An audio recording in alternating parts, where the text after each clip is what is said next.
Hello and welcome to On the Other Hoof. The flat season is in full flow now, and the first classic of the season gets underway tomorrow with the 2000 Guineas, where Gleneagles has been anti-post favourite for quite a long time now for the Ballydoyle machine, but Territories comes over from France, and I'm sure one of our panel members will be giving that a very good mention along the course of this evening. It's a very competitive race as well, with a full field of 19. The stalls have been moved towards the near side, so we'll be having a bit of a discussion on that later on. They usually are situated in the middle of the course, but we've got another good 5 races to cover on Channel 4 tomorrow. And to do that with me, we have Adam Webb in Liverpool and Timeform's Callum Liddell sitting right next to me.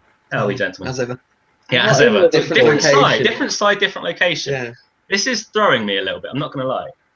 Like, we're sort of near Newmarket and you're on the left. Not happy about that. Adam, how are we, sir? Not in Liverpool, but I'm really good, thanks. We know you are. Oh, you wish I was, but I'm not. Yeah. Any fancy? Well, many fancies tomorrow, I should say. There's a couple, but There's a couple. One of the main ones obviously is in the 2000 Guineas with a certain horse that you've already mentioned, but which I'm very much looking forward to. So yeah, it should be good fun. All over Gleneagles. Naps last week. Michael didn't nap Special Tiara because I napped it. Yeah. And then he napped the loser. Who did you nap? Was I on the show last week? Yeah, you were. You napped Georgian Bay. Oh yeah. That's a silly nap. Don't know why you fancied that. And if I had been on, my nap would have lost anyway because I would have gone for Generous Ransom. So, well, it's been brought to my attention by our resident Scouser that I am on a nap trick after Duke of Navan and Special Tiara. I'm not confident of it. I'm not going to lie this week. Mainly down to the fact that I still don't know what my nap's going to be. But I hope we'll find that out along the course of this show, which we'll get underway with now. The first race that we're going to be covering is the 2 o'clock at Newmarket. But before I do that, if you want to get in touch with the show, then you can do so.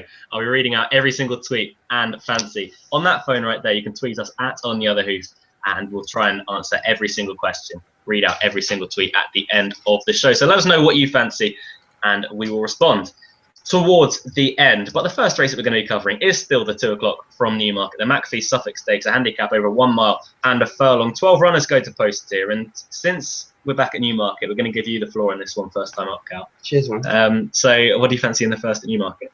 The Suffolk Stakes, isn't it? Yeah.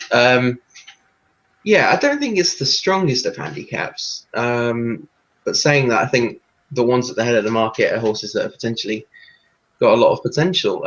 Top Tug is the obvious contender. I think he's honestly one of the best handicap horses going at the moment. Top Tug last year didn't show anywhere near his best in only 3 starts. His win over Cloudscape at Newmarket in May, it looks really good form. He didn't show anywhere near his best in a really strong handicap at the end of last season. After a significant absence, he was quite unbalanced in the dip, but that might have been more to greenness, if anything. He's been gelded since. He's back down in trip, which is a slight worry for me as well, because he will get 10 furlongs at the very least. But the ground shouldn't be an issue, and like I said, I think he could. His class just could get him away with it, because I think this horse could be contending group races later on in the season. Personally, Halation, I think this trip and ground is going to be absolutely perfect for him.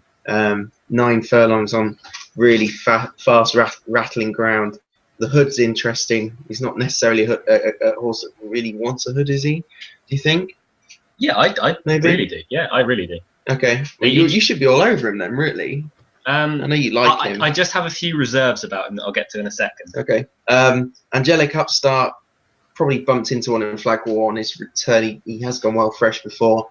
He's got Ed Greatrix on, who's a jockey that I've been lauding quite significantly on Twitter recently. If you followed me, you've probably seen a tweet about Ed Greatrix. He's seriously good value for 7. He looks really polished, and he's with the right man. Bar him, Educate is an obvious massive favourite of mine. He's got the right enough ground. He came there travelling really well in a Group 3 at the Craven. Didn't really finish off his race, but this is clearly easier.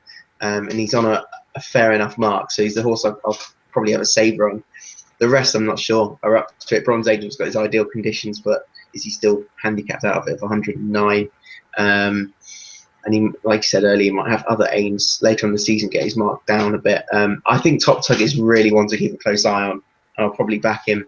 I'll probably back Educate for sentimental reasons, but I think it's an open race.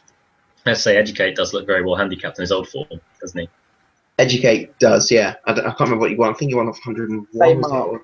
Same mark, was it? He won the same mark, yeah. Fair enough. What do you make of the jockey booking? Because the jockey booking has been something that's been made quite a bit of Educate with Messner, Ahmed Al Sabusi riding once. Well, he's ridden him a few times before Buick. Well, I'm just saying it's a positive. It's not going to be a negative having William Buick on board, but Adam Kirby Sabusi rode him once. Yeah, I know, and it was a huge thing made of it because it was. Since not then, great. he's had Fanning, Tudhope, Buick, Hughes, and Kirby. He likes to have a change from time to time, but I just don't know that. But yeah, no issues at all with Buick. Yeah, fair enough. It wouldn't really be a negative. He is very well handicapped as well, so you do have to respect Educate, a one-time Cambridgeshire winner. As mentioned by Callum, I'm a big fan of Halation before the start of the season, and still am really. He ran well at Lingfield on his second start when he won, and he looked a different horse that day because he really found off the bridle and really looked to be trying digging very deep to just come out on top. He didn't win by all that far, but he won quite nicely in a sense that they were I think him and two other horses were quite a way clear of the rest. But then he disappointed behind Mind Your Own Business back at Lingfield, and then he travelled really, really strongly into the race, into the Spring Mile at Doncaster. That was a race that Buxted travelled really strongly into it. Halation was just travelling in behind, and then suddenly Chates comes from absolutely nowhere and bolted up. The one worry with me with Halation is that he really didn't find anything at all off the bridle that day. It would be effectively off the same mark. He did have a penalty to carry on that occasion, so a mark of 94 I don't really think is beyond him. I wouldn't say this is a weaker race, really. I'd say it's just as competitive. It's just got less horses, but a higher calibre of horse in this race, and that's fair to see on the official ratings. But he was mapped out for the Lincoln. That didn't really go to plan because he just missed out on it. But I think the extra furlong, that's going to suit him. I think the Hood first time as well will really help him because he pulled very, very hard at Doncaster in the early stages. He also wasn't drawn ideally because Jamie Spencer, who was riding that day, started off on the stand side rail, and as soon as he came out of the stalls, took a pull and ended up on the far side, which I think was where you wanted to be, in fairness. He just had a long way to go to get over to that side. I just think if Halation travels into the race well again tomorrow, then we'll really find out what he's made of, because I think the extra furlong is going to suit him down to the ground. The ground is absolutely fine. There's nothing really going against Halation tomorrow, so he'll be my selection with that. Rebellious Guest is a horse that you got a few question marks about whether he really puts it all in towards the end of a race, but he's very well handicapped on his best form. So Rebellious Guest is one that couldn't really go there without a chance. And Educate, as we already mentioned, seems to have a fantastic chance, as does Bronze Angel if running to his best. Louis Stewart gets on very well with Bronze Angel as well. But Halation it is for me, for David Simcock and Andrea at Zany. Adam, we'll go to you now. I'm going to take a bit of a chance with one, but I'll come to the one I'm going to select in a second. Top Tug is favourite, and to give Callum some pleasing news, he had his problems last season. I was reading a book I got that he had problems with his feet, and they think he is a very well handicapped horse. So off 94, he should be winning tomorrow. But then the slight concern that Callum's got, I've got as well. I think the trip is on the sharp side for him. But as I said, it's a well handicapped horse.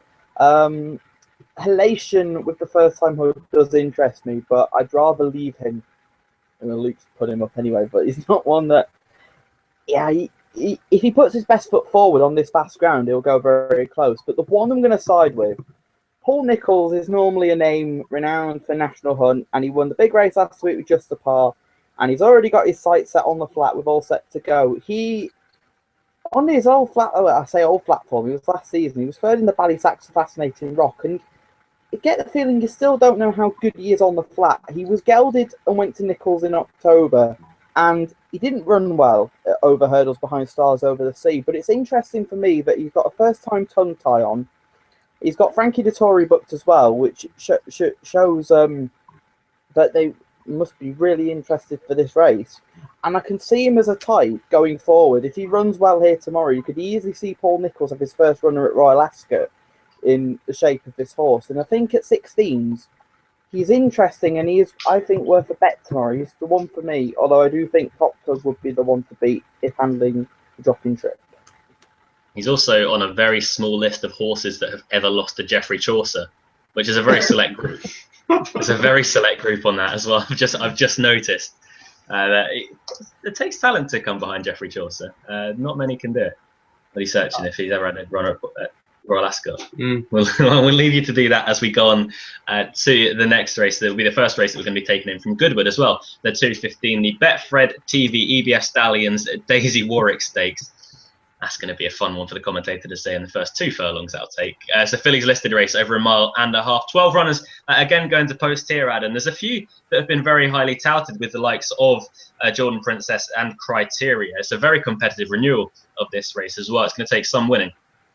Normally, I look at these races at the start of the season and I think, oh, God, it's these mares races and fillies and mares races, which I'm not really my favourite. But to be fair, I had a look at this one and I was actually quite pleased with the turnout. Jordan Princess is just one of those typical Luca Kamani improvers. I can see improving a lot from 3 to 4, similar to the way Silk Sari did. And I think that her run last time out at Newmarket was a good run, and I just think that she'll go on and progress this season. Criteria ran in the same race, and she ran well too, and she's one that will improve this season. But the one I'm going to go with is a horse that I became a really big fan of last season, Arabian Comet, who... it's just got the most incredible attitude. She will fight to the death for you. And she went down a short head at York when she was beaten by stablemate Queen of Ice. And then she wasn't disgraced behind Silk Sari at Doncaster. And if she's ready for this first time out, I think she'll take some beating because she's got the perfect attitude for this. And I can see her going on and winning a group race or 2 over the season. So it's Arabian Comet for me. Yeah, I think at one point in her career, we've all fancied Arabian Comet for a race or 2. We were all over Arabian Comet on one of our couple Bet Racing Nation appearances when we absolutely bossed that show. Rest in peace, Bet Racing Nation, by the way. Yeah, okay. Jordan Princess is the one that I'm going to go for. I really liked her run last time out at Newmarket. I thought she was a bit unlucky to bump into a very, very good ride that day from the winner. She, at the time, it appeared that she didn't really get the best of rides, but in a sense, you can even that out by complementing the ride on the winner. She's only going to be a horse that improves, as Adam mentioned, from 3 to 4. The one worry with me is that Luca Kamani, sorry, I just made a hybrid of his 2 names there. I made it into one. Luca Kamani, I'm going to call him that now. Luca Kamani hasn't really had his horses 100% ready for their first runs this season, which is a bit of a worry with Jordan Princess. She's a big old filly. I'd imagine that she would maybe need her run, but I also think that she's going to be the best of these in time. Whether she's the best of these tomorrow, that remains to be seen. But at 4 to 1, I think she might represent a bit of value. Of the rest, I agree completely with what you said, Adam, about Arabian Comet. She's a very, very tough horse. If she can get to the front, then she could be very tough to pass with Pat Cosgrave in the saddle. I know you're going to talk about Lustrous in a second, aren't you? I think Island Ramid could be one that's got a chance. She's a very consistent horse. If she runs up to a race and she's right there on rating, she's only £4 behind the top rated, which is Arabian Comet. Again, if she runs her race like anything else in the race, really, then she should be there with a chance. But about 10 to 1, she could be worth chancing each way. But for me, Jordan Princess would be the win bet. Just a slight worry that she may not be forward enough to be landing this. But we will go on in half faith with Jordan Princess. I assume you're going with Lustrous. Well, yeah, I was just checking Adam's stat about Paul Nicholls. You so wanted him to be wrong. You so wanted him to be wrong on that. Yeah, it's wrong. Sorry, Adam. Oh, is it wrong? Yeah, American Trilogy ran Queen Alexandra. Oh, Adam, you suck.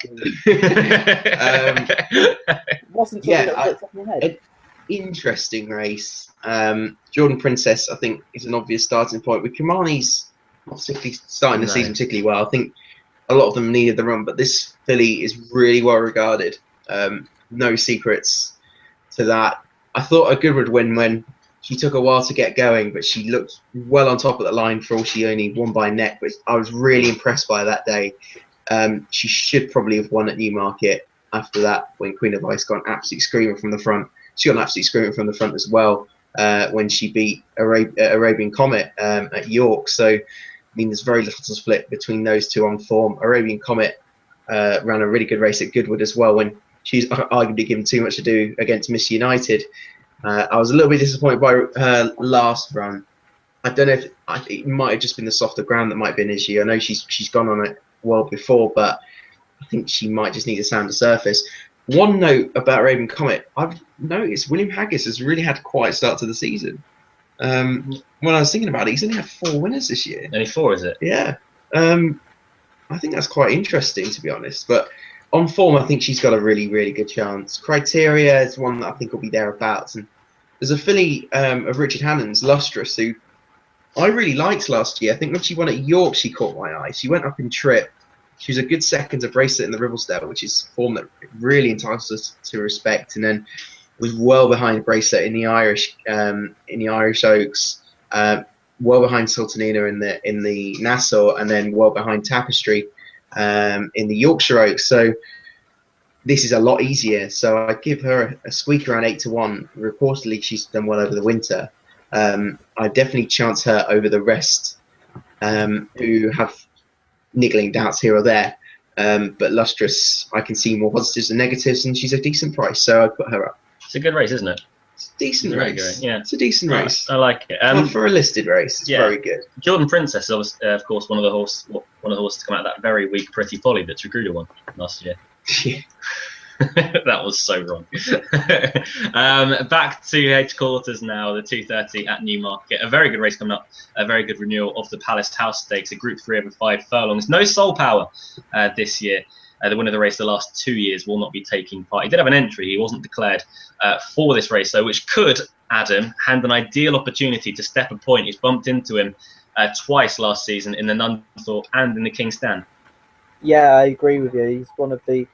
I can't believe he's not favourite, put it that way. I know he's got a £3 penalty, but he should be favourite here. He's got the best form in the race. He's obviously second. The heartbreakingly in Nunthorpe, I thought he was going to hold on, and then he just came out of nowhere. Soul Power with Richard Hughes. He ran okay in the Alquoz sprint, and that should have set him up nicely for this season.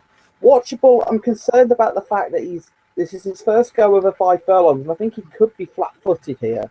So that's why I'm not getting the price disparity between them. Yes, he's getting £3 from Step a Point, but he'll need to improve on that, on his form so far. I can see Kingsgate Native going really well fresh. He's been second in this race the past 2 years to Soul Power, and I can see him chasing Step a Point home. Of the rest, Justice Day, I love Justice Day because he's my soft ground performer, but the ground's not soft enough for him here. He'd need it to rain, but I don't think it will.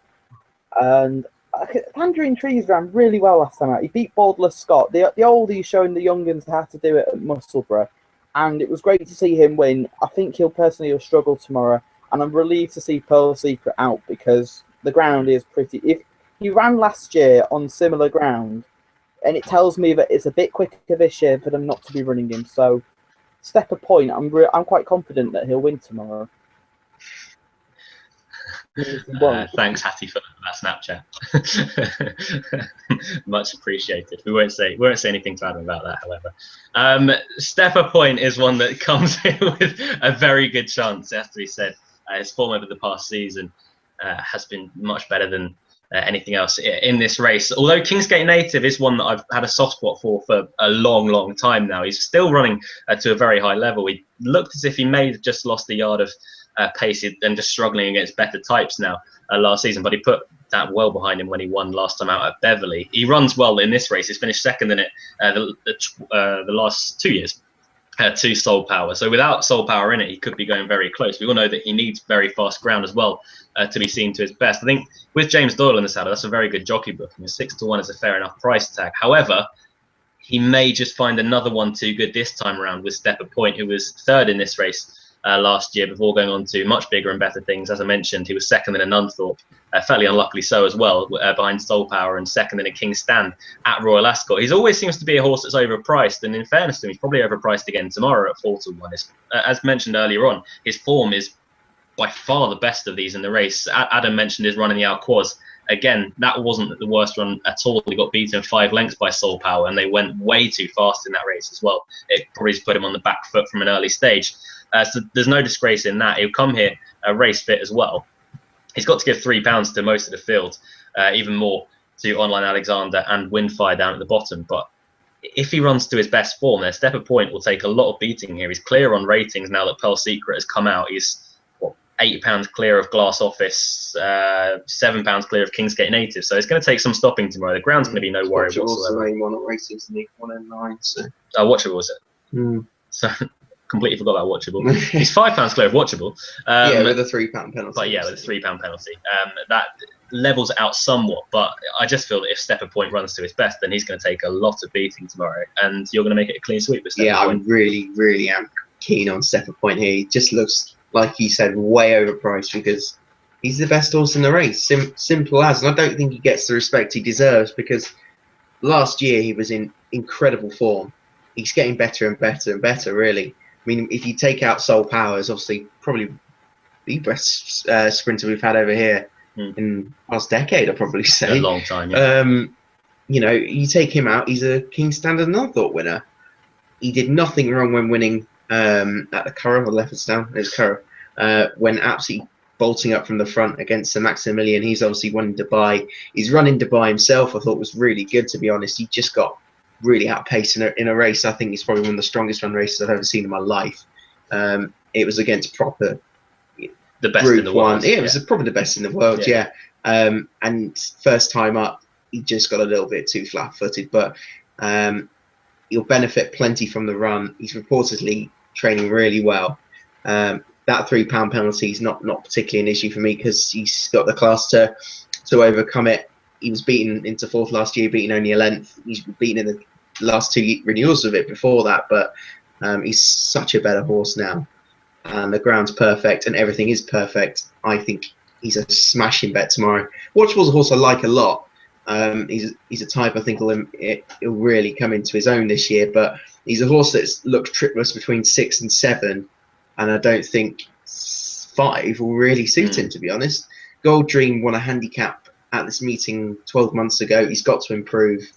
Kingsgate Native's the main danger. I mean, he loves this race, loves fast ground. If he's fit and ready, then he's the big danger with James Doyle on board. Yes, with Kingsgate Native, we say that he loves fast ground. He ran an absolute stormer to come third in Temple last year behind Hot Streak and Pearl Secret. I think that just shows the kind of form that Kingsgate Native is in. And even at the age of 10, Robert Cowell. He's not losing any of his speed. He won a good enough race at Beverley last time out, but I think Kingsgate Native is just in absolutely flying form and not the peak of his career anymore, but he's not far off it. Yeah, these older horses, they do seem to, the sprinters and like Lord Lescott, they do seem to go well fresh. So he's the big danger. He's the only one I'm worried about with Step of Point, and I think those two will fight it out. But Kingsgate Native has got a really good record fresh as well. He always seems to run his race, as mentioned plenty of times now, that he's come second in this race the last 2 years. Tangerine Tree's a former winner as well. Yeah, is in there, but I mean he was flattered by that win last time. So. Yeah, it was an odd race last time. And his record in April, I think, is outrageous. And he's just missed out on April. He's just missed out on April. He can't run well. He can't. No, it's 2 days past it. Come on, trends. That is the Palace House Stakes at Newmarket tomorrow. Moving down to Goodwood for the final time in the afternoon for the 250. The Betfred Goals Galore extra handicap over 7 furlongs. This contains a huge cliff horse of Adam Webb's last year. With Red Avenger for Ed Dunlop. Adam Kirby taking the ride this time. Adam, are you going to fall further off that cliff? No, I'm not. Which means he wins. Which means he wins tomorrow. 7 furlongs is not his trip, and I've been banging that drum for a while. That he needs. I was banging the drum that he needed 1.25 miles, and then he went and won over a mile at Glorious Goodwood, beating Heavy Metal. Sorry, Luke. So he ran all right actually last time with the cheap pieces on first time. And he agonisingly got run out of a place in the closing stages, so she can get her back to each way. I actually think Emil is the one to beat again. The way he won last time out at Haydock with the first-time blinkers was just really impressive. And if he can repeat that performance again this week, I don't see anything beating him in the race. Because he just looked a completely different horse with the blinkers on. He's going to be the selection. Most of these are exposed handicappers, and if there's any improvement there from Emil, he should capitalise. So he's the selection. Yeah, I'd agree that Amel is definitely the one to beat. It was very impressive last week at a huge price as well. He's not nowhere near that price this time around. He's got to give quite a bit of weight away to the whole field, and this is really a race that I really quite struggled to sort of have a bet in. There's a few in the race that are maybe running over the wrong trip. Red Avenger, as you alluded to, one of them. Red Refraction could also be another one that needs slightly further. I really don't have a strong fancy in this race at all. So, for On the Other Hoof Tradition, I'm going to stick with the horse I always tip when he runs, in Pastoral Player. Charlie Bennett. Charlie Bennett is taking £7 off. He teams up well with Huey Morrison, with the exception of Atalan at Windsor. Well done, Adam. Oh, don't remind me. He got beat off a mark of 50. That's handicap. Sorry. He was so slow as well. That's because he is. That's because he is. It wasn't promising. There was, you know, when you want to have some sort of promise from the performance, there was none. So yeah. I may be giving up the game at the end of the season. Oh my word! We can only hope. We can only hope. Again, it's really not a strong fancy, and it's a sentimental bet at that. But Charlie Bennett taking £7 off puts him off a mark of 80, which is ludicrously well handicapped on his best form, which admittedly he hasn't shown for quite some time now. But he has shown glimmers of coming back to form recently, but 175 days off isn't too much of a worry. He goes well fresh. The ground will be absolutely fine for him with good ground down at Goodwood. It's not a strong fancy at all, but 11-1 each way. I could find worse bets in a race where the distance does come into a factor for a few horses. But as mentioned, it's not a strong fancy at all, and I just hope he runs well and doesn't disgrace himself. Yourself, Callum. I almost called you Adam. Wow. I think Amel, either Blinker's going to have the same effect this time off an £8 higher mark. Higher. I could definitely leave him. Definitely leave Red Avenger over this trip. I know he won the Betfred Mile, but that's over a mile. Deserve a 7. Brown Sea Brink. He's always struck as a type that's going to win a race like this. Hannon's got a lot of runners in this, isn't he? I mean, the other one of his is the one I like out of all of them. It's just Red Refraction, who, he's been a horse that's been around for quite a while, seemingly without much success, but he caught the eye big time last week behind Wild Inspiration and handicap at Haydock. Ran on really well over a mile. It's probably his first time he's properly proven that he stays a mile. He's not the best handicap horse going, but Tom Marcon takes off 7. I can definitely see the angle with him. But that Highland Glory struck me as a horse I expected to be shorter, but there's no rain. He needs a bit of cut in the ground, ideally, so I could leave him. 50 Shades of Grey is another. I don't like that handicap form last time. This requires another step forward. So Red Refraction for me, not a strong fancy, but I think he can run quite well at 9s. I think he's a little bit overpriced and he shouldn't be far away. Yeah, it's not really a race to get too stuck into betting-wise, is it? It's a very, very tough race to decipher our way through. The next race to cover is back at HQ, the 3:05, the Dunedin at Overbury Jockey Club Stakes, a Group 2 over a mile and a half. Only 4 runners turning up here, Adam, and this really should be a very easy task for Telescope if he's fully wound up and ready to go. Yeah, but at that price, I really wouldn't want to be taking it at 1 to 2. I'd be looking elsewhere personally. I think he's really going to need this, and the phone's going down. Oh no, it's been answer your phone, mate. It's been picked up. It's all right. Telescope at 1 to 2, first time out. It's just not for me. He needed his first run last year behind Noble Mission, and I get the impression with Sir Michael Stout saying the ground is fast enough, which confuses me because that's what Telescope wants. He wants really fast grounds. I think he's already looking for excuses that the horse isn't ready. And if there's a day that Pevers Moon is going to beat Telescope, this is the day where he's got match fitness against him. His second 2 Arab Spring in a John Porter was a really good run. And if there's a day where he's going to beat Telescope, this is it. Second Step is a horse I do like, and I think he'll actually improve as well when he goes up in trip again. I think a mile 6 is potentially a trip that he could excel over. But Lucas horses tend to need their first run. Odeon, oh my word, if Gelding has calmed him down, he could run a nice race, but he's not in Telescope's class.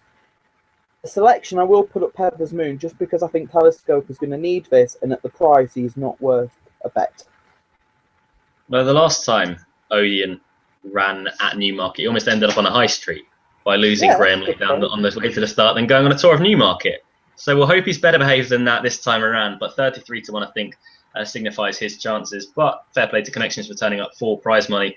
Prize money does go down to 6th place, which is going to be boosted because there aren't 6 horses here. So he'll get a fair paycheck this time around. But you'd be disappointed if Telescope wasn't really winning this. He ran some very good races last year. The ground's going to be absolutely no problem for him. The faster, the better. He ran well behind Main Sequence at Santa Anita in the Breeders' Cup when coming 4th. I thought that was a very good run for him because I don't think he's really top class. But if you go back before that, beaten just over 4 lengths by Australia in the King George, who was the second to Gruda, who was one of the best horses of last season.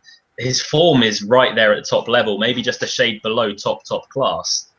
If he runs to anywhere near that form, he should be taking all the beating. However, first time out, 182 days off, is that going to hinder him? It could do. And if it does, then Pedders Moon's going to be the one to take advantage of that, who put in a really good performance on his return behind Arab Spring, who, again, I thought would need this run, another Sir Michael Stout horse. But he ran well enough. He travelled into the race strongly. The ground's absolutely fine for Pedders Moon. Your cat is making some weird noises. Yeah, does that? Is that the one? Is that I don't know. I can't see. Yeah, it probably is. Weird. Completely lost my train of thought. Pedders Moon is a horse that travels strongly into the race. At one point last year, I thought that he wasn't 100% straightforward, but he's since answered all of that and answered all his quirks, and he seems to be in better form than ever. So if there's ever going to be a day, as Adam mentioned, that he's going to beat Telescope, it will be tomorrow. But giving him £3 is going to be no easy task, and you'd be seriously disappointed, Callum, if Telescope wasn't winning this. Oh, I mean, I won't be disappointed because I really like Pedders Moon, but yeah. You'd be surprised. Yeah, I think so. He's going to have to run poorly to lose this. Telescope absolutely bolted up in Hardwick. It's Pedders Moon a further 7 lengths behind. I think Pedders Moon's a better horse now. I don't think Pedders Moon... Actually, no, sorry, no, talking nonsense, sorry. What? I was going to say I don't think he was given the best of rides that day, but that was Hillstar. I think Pedders Moon got caught.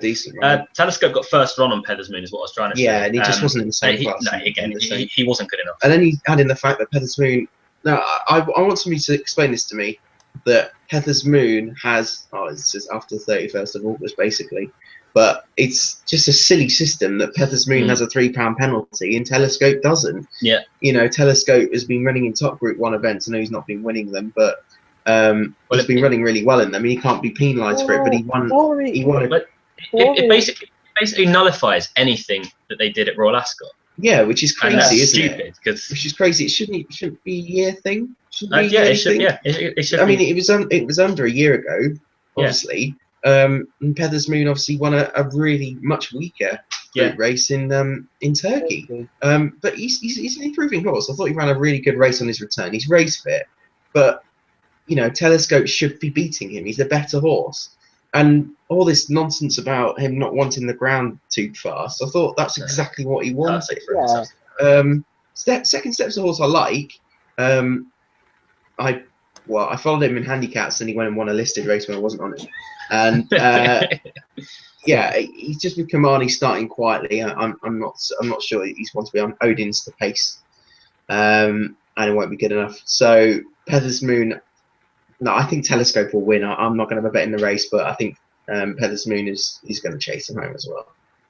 Yeah, I think that's probably the best way forward. Personally, I'd be surprised if Telescope lost that, but that's not the most adventurous thing to say at odds of 8 to 15. The last race that we're going to be covering on the other hoop this evening is the 345 from Newmarket, and it is the first classic of the flat season with the Kipco 2000 Guineas. Group 1 over a mile. 19 runners turn up this time around. And the first thing I wanted to mention to you, Adam, is that they've moved the stalls from the middle of the course to the near sides. Well, obviously they've done that because they don't want the split like they had last year with Night of Thunder on the far side, Australia and Co on the near side. First off, is that going to work? And secondly, do you think they'll come up the near side rail or up the centre of the course? Well, another thing that they've got this year for the first time, at the 2 furlong pole, they've actually brought the rail. The rail goes out, so horses can then go and, like at the Chorus Day, they can go and cut across the sand rail. My thinking is, if I'm right, stall 19's on the near side. I'm right in thinking that because Kingman was Yeah. 4-1 last Yeah. year. He was on the far side. Well, that's perfect for Territories then. If he's got that rail to run against and the pace that's going to be there with Home of the Brave and Glen Almond, they're going to give him a lovely toe into the race. And when the gap splits at the 2 furlong pole, he can just nip to the left of them, straight past them, goodbye. I've made the Guineas Day so simple. The one worry with Territories is a very, very good horse. You have, no doubt, and you have to respect any runner that Andre Fabre brings over. But if they did, per se, come up the near side rail, Yeah. and as you mentioned, Home of the Brave and Glen Almond do jump out ahead of him, Yeah. Andre Fabre's come out and said that he has to be held up, Yep. and he's going to have to come late. Yep. It's my concern. He could. But I'm just going to say, if it is up against the rail, if that's the way that the race does happen to be run, then he's going to have some serious traffic issues. Yeah. That will need the gaps at the right point. That's a slight worry I do have. But if this little split at the 2 furlong pole where they can come out to the rail again, if he can get through a gap there, then I'd be more confident. My opinion of the stall, what they're doing, I don't see why. Because last year, everybody complained that they went into 2 groups. But if you actually look at it at halfway, they were pretty much level peggings. Nuzu Canary set his pace on the far side. Tormore set his pace.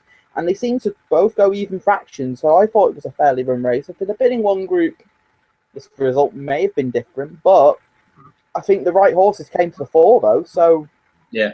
There were no unlucky stories in the Guineas last year. Kingman had the run of the race. Not if Thunder had the run of the race. There was no excuses really for Australia. Everything went right. It was just it didn't look like a Guineas because they were in 2 groups. Yeah, I mean, there was an argument about Australia that he didn't have a horse with him and apparently he was idling. We came 3 lanes clear of his group, so I don't think he was idling. No. Yeah, it was a really good Guineas, and as we saw afterwards, you see the results that came out of it. It was a vintage Guineas. I'm not sure this year's is a vintage Guineas.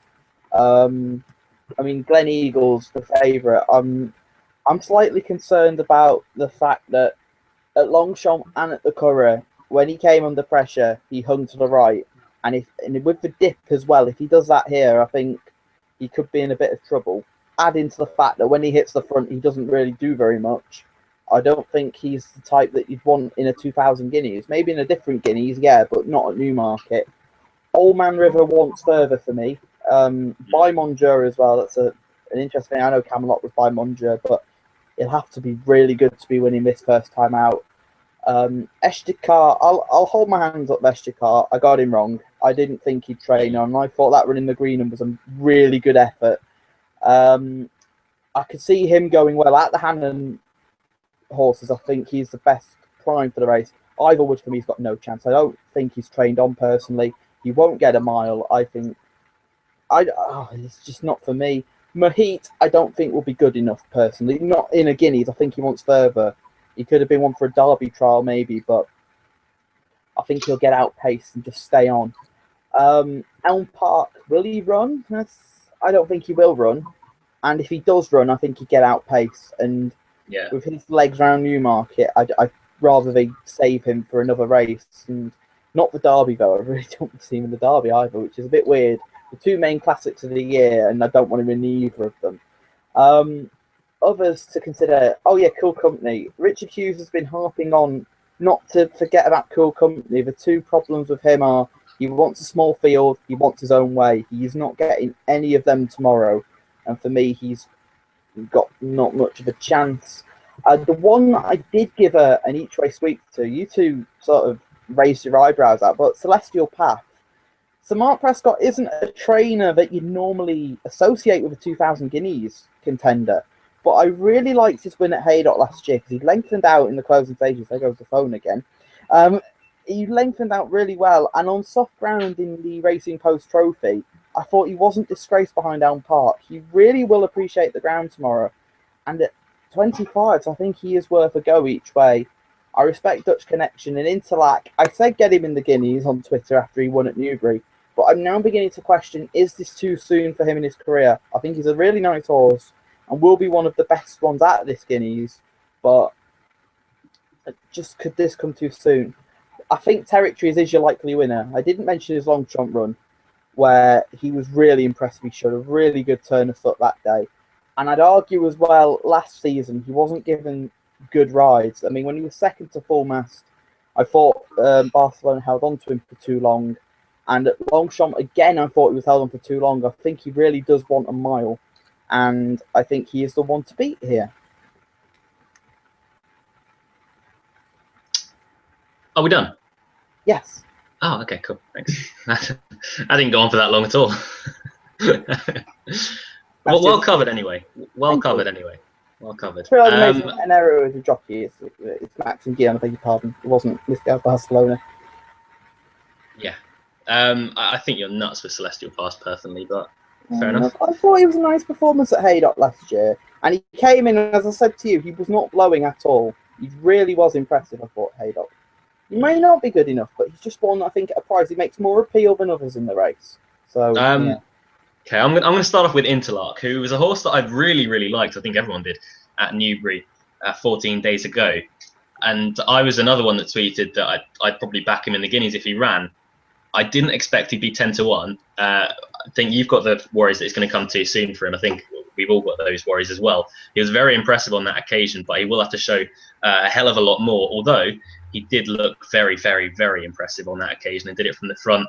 After being keen early on, stayed on in really nice fashion. So he could potentially be a very classy horse amongst the field that I don't really feel is a vintage Guineas, as Adam mentioned. The two that I quite like, I put Estidcar up as the winner. Unlike Adam, I think I took you on last time in the Greenham. There's been a few people that have been tweeting and sort of saying that they think that Estidcar wants more of a sprinting trip, which I think is utter nonsense. No. I mean, he ran over 7 furlongs last time.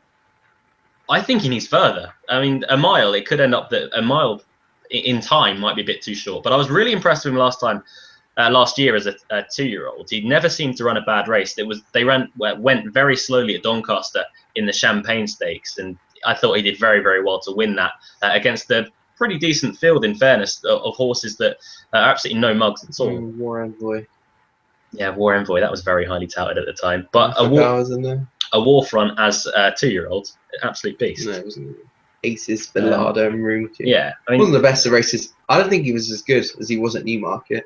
No. Newmarket, I thought it was a very good run. I think he'll improve for the run at Newmarket as well. He just seems like the kind of horse that's not going to be ready first time. He's not going to be fully wound up. He was awful on his debut last year as a 2-year-old, but that was down to greenness rather than race fitness as a whole. He's closely related to Tormore as a half-brother. Tormore didn't really run the best of races in this last year, but I think Estidcar is a better horse than Tormore is. But again, taking nothing away from Tormore, he ran a very good race on Champions Day at the end of the season. I think if Estidcar can announce himself prominent in the race, then it could take a good one to pass him with the likes of Territories coming very late. And another one I wanted to mention at a bigger price is Mahit, who I didn't think he really got the best of rides in the Craven.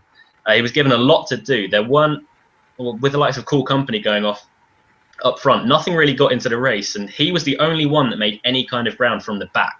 That could be quite significant, really, because he's only ran twice. He was a little bit green on that occasion as well, and he's also got that key experience of Newmarket on the Rowley Mile. Frankie Dettori's been riding absolutely out of his skin lately, and Richard Hannon's in decent enough form. I think 20-1 could be a fair enough price about Mahit. As more of an each-way alternative, I think he's going to find it very tough to be winning a race like this. But I do think he's got the potential to do it. Glen Eagles, I don't really find him as a Guineas horse, but saying that, I'd be surprised if he weren't to be too far away. I think he'll make the first 3, but he does seem like a bit of a lazy horse, and he just about does enough. Of the rest, I can't really see him getting into it. One point I wanted to make to you, actually, was Cool Company. And if they did go to the middle of the course, or if they did even split into 2 groups with the near side and middle, then Cool Company could get a soft lead on the far side. Because I'm trying to look through horses that are drawn on the far side on who's going to lead. I don't want to live in a world where Cool Company is our Guineas winner. I'm not going to say he's a Guineas winner, but I'm just saying in his group, he could be the kind of horse that would get a soft lead in his group. Yeah, I mean, we've seen the odd horse place in a Guineas that doesn't have any right to. He's better than them. So, yeah, that's all I have to say on the matter. To be honest. Your idea of the Guineas winner then? Yeah, weird quality. Eagles, he is personally on the fact that his 2-year-old form doesn't make him the standout price that he is.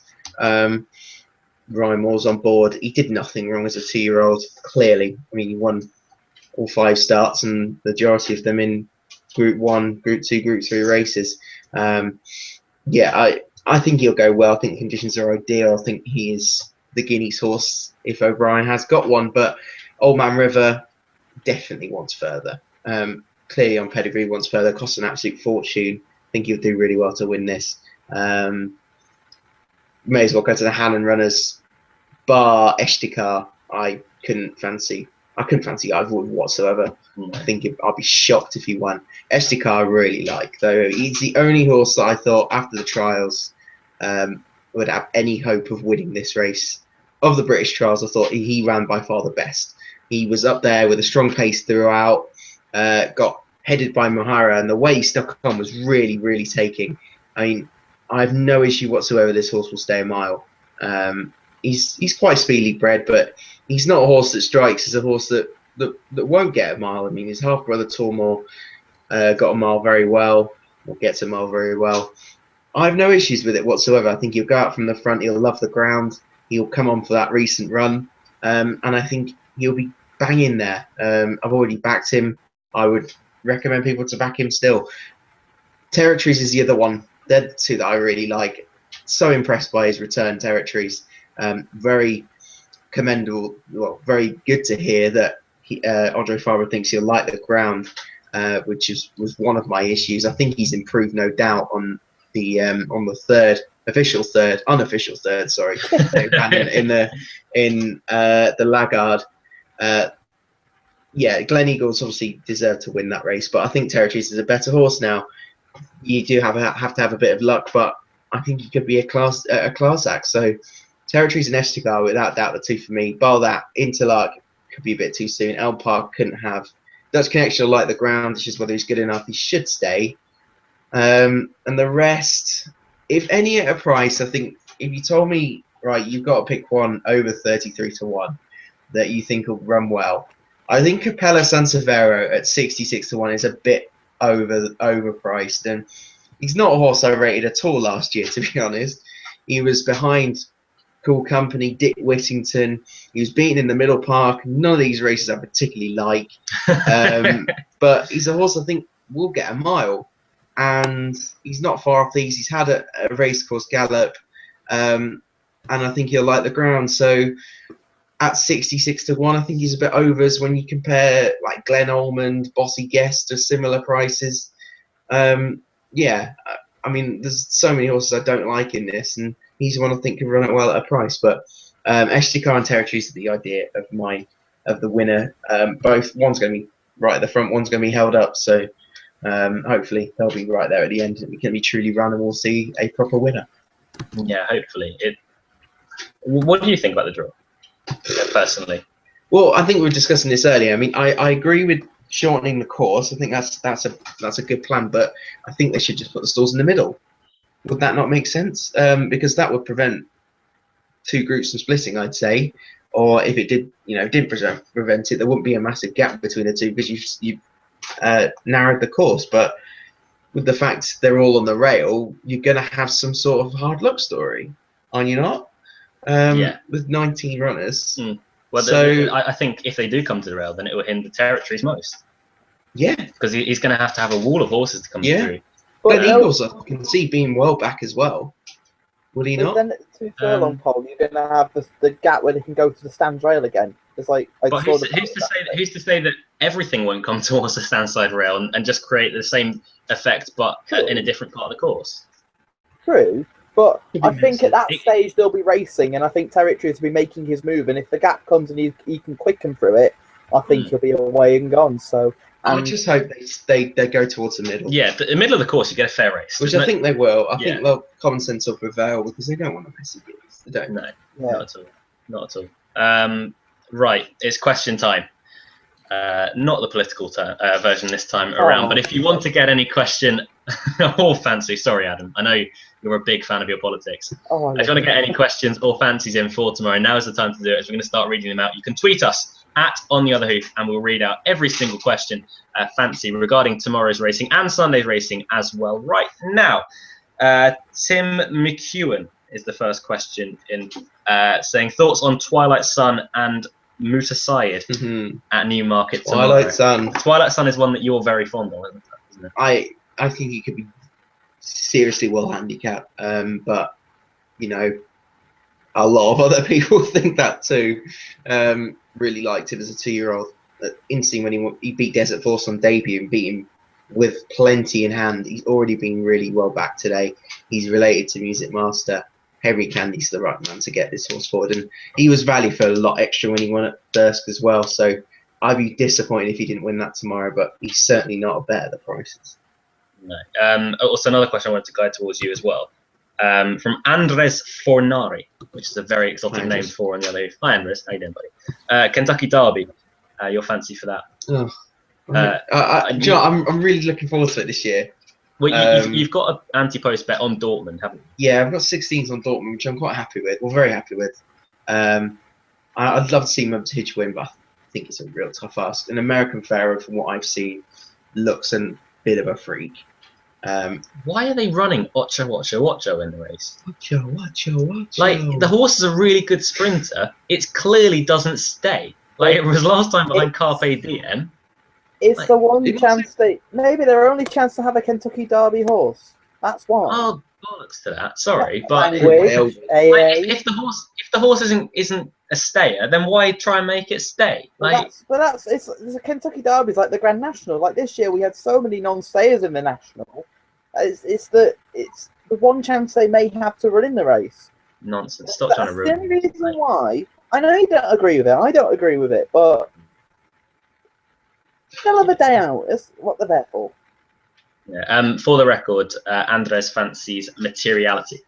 Yeah, Mark Milligan likes him, and he's a lot shrewder judge when it comes to American racing. So Todd Fletcher and Javier Castellano, you don't need me to tell you that they're a formidable force. When it's a really good race this year. It is a good race, very good race. He's up to scratch. So yeah. Next question in from Chris Heath. In line with the re-emergence of someone called Frankie Dettori, don't know if you've heard of him.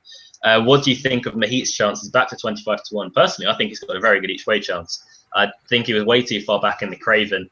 As mentioned, he was one of the only ones to make any kind of ground. Maybe wasn't the strongest renewal of the Craven, but when Cool Company gets to the front, he seems to be a very, very good horse.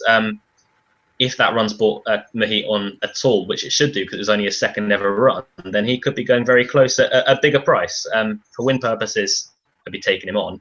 But I think he could be the kind to sneak third, about 20-1. But well done for getting 25s about Mahit. Steve Emerson, can Telescope get beat very quickly? Can Telescope get beat? Yeah, I think so. I actually think he can. Just first time out. If this was any other day, then I'd be saying that Telescope wins every day of the week. But just because it's first time out, I'm a bit more concerned.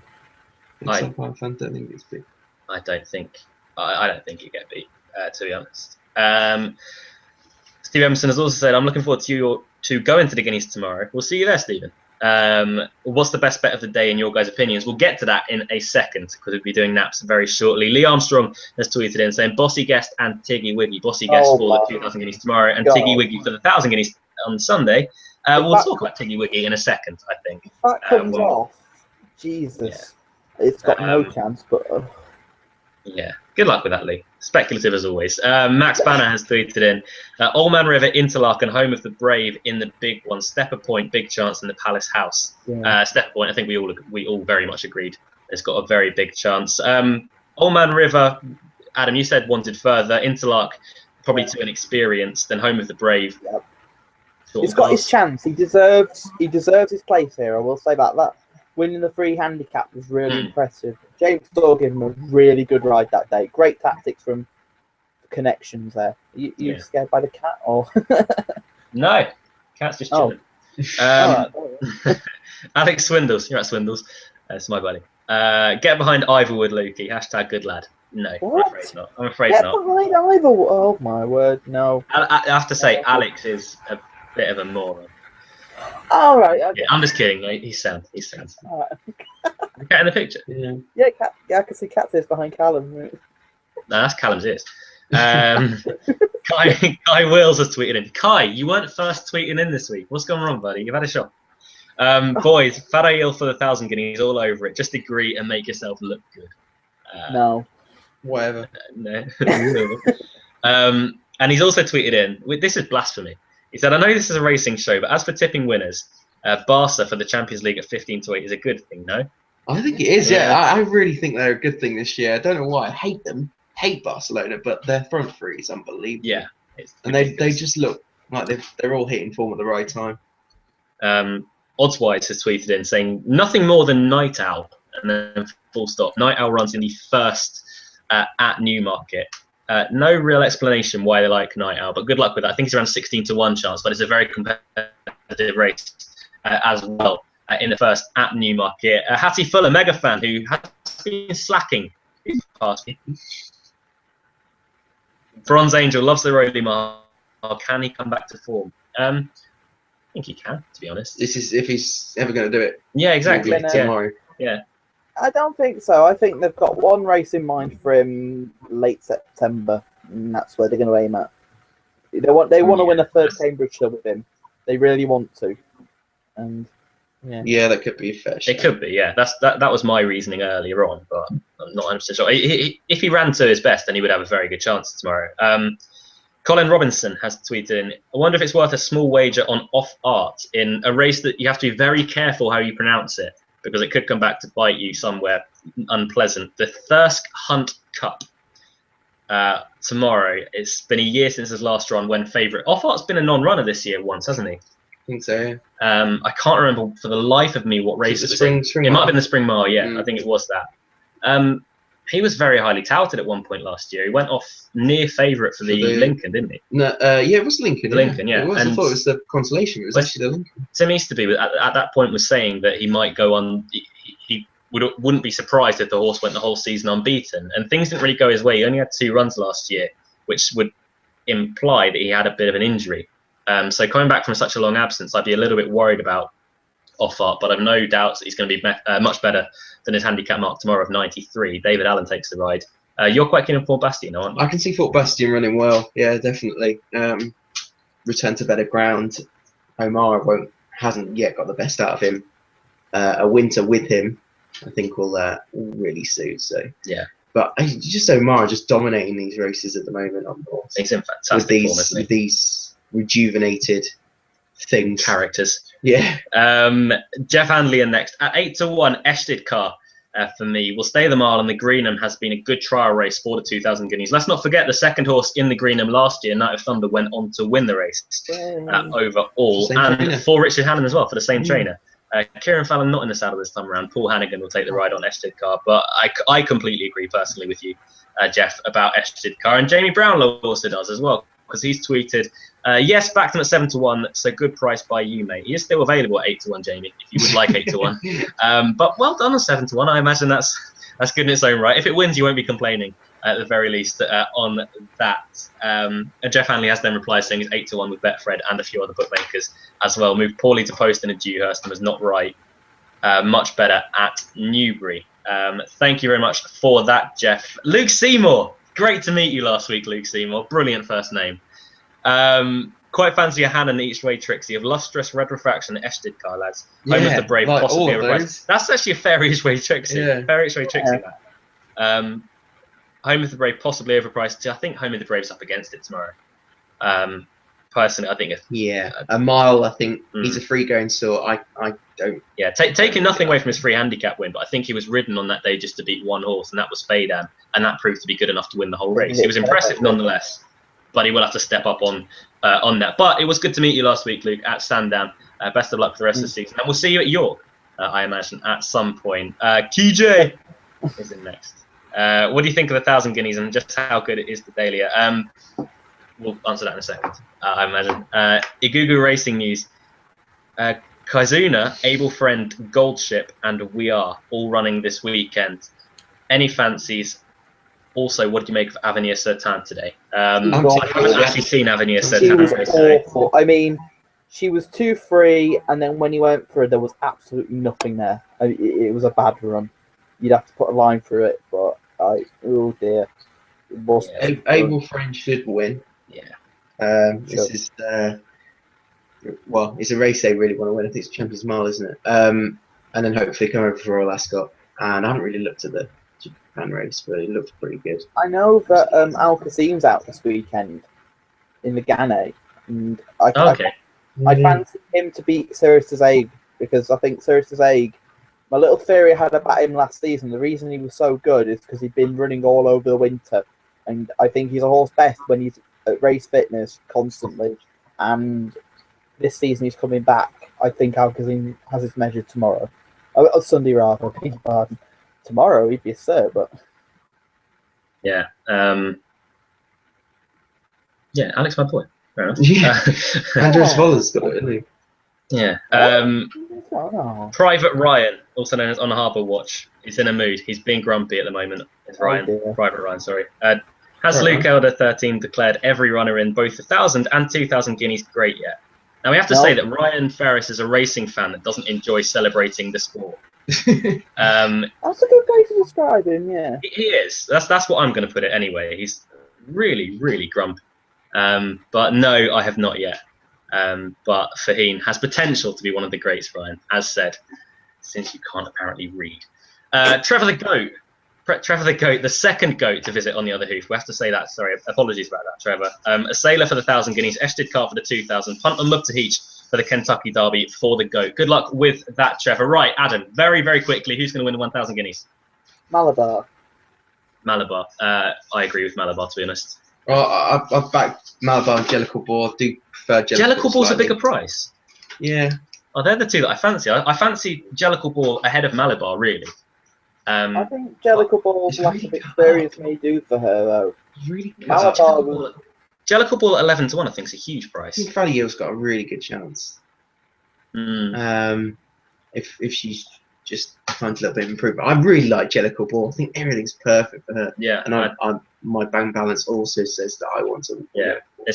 I'd be on Jellicle Ball ahead of Malabar, although I do very much like Malabar as well.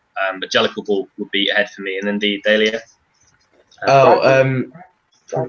Yeah, Bragging all day. I think we all put Bragging up as a horse to follow. So we're all with Bragging on that front. That is all questions that we have in for tonight. Nap time. I'm still struggling here. Cal, you go first. I had a nap for you as well. I should back Birdman. But Thirsk is absolutely Birdman's your nap. No, Stefan Point's my nap. Stefan Point's your nap, right. I just thought I was going to try and help you. Birdman has been absolutely flying. 5 to 4. Yeah. Isn't Mont Planet a horse you've told me to back in the past as well? Probably not. No. Adam, your nap for tomorrow, That please. was a really good pun by Callum. I can't believe you missed it. Birdman's been absolutely flying. Oh, well done, mate. Yeah, that's a good one. Sorry, completely missed that. Apologies. My nap was going to be Stepper Point, but do I go with Callum or? No. Sod it. I'll go with it. Sorry, Callum. I was going to nap Rocky Rider in the 455 at Newmarket, but it's a very tough race, and as a horse, you're going to hate this, so you might want to cover your ears. Cover your ears. I'm going to nap at Utoxeter. A horse I've been waiting to run in a handicap for quite a while is Maxi T. I knew you'd go for that. I really did. I looked at it earlier. I was like, yeah, go on then. I've been waiting for that to run in a handicap as well. I am just going to confirm that it is actually, in fact, and yeah, over 2.5 miles. He's got some decent form with Top Notch from a while ago. He's been running for a mark, I'm going to say. Richie McClernand takes the ride on him back. He ran quite nicely last time out, went third. He's been third on all starts at the moment, or so far. John Joe O'Neill's been in decent enough form. I think 5 to 1 on Maxi T is a very good price, and the 410 that is at Utoxeter, which brings us to the end of tonight's broadcast. Thank you very much for spending time. Pleasure. Yeah, we'll go do something else now. Interesting. We are at Newmarket tomorrow, myself and Callum. So if you do see us, come up and say hi. We are always around for a chat if we've got enough time. Adam, you're not there tomorrow, but thank you very much for giving your time on this evening. No worries. Can I give one more horse for tomorrow? A really big price at Country's Town. King of the Picks is unbelievably well handicapped in the 530. That's a champion hurdle horse. He's not a champion hurdle horse. But no, it is. Value Rate said so. Oh, Jesus Christ. Off a mark of 136, he is very well handicapped, I think. And I've been waiting for him to run in the big handicap, and at 33s, I think he's criminally overpriced. It's a really competitive race, but hey ho, you got to give it a go. Oh, that's a horrible saying. Don't do that I again. didn't mean to say it like that. It was just saying, Sure, okay. Thank you very much for watching this evening. Thank you very much for getting involved as well with your 2,000 guineas and 1,000 guineas fancies, and of course any fancies that you had across the day. If you are at Newmarket tomorrow, do come up and say hello. We won't be too unkind to you, maybe. But we look forward to a good weekend of racing. I wish you luck with the first classic of the weekend. From everyone here at On the Other Hoof, until next week, goodbye.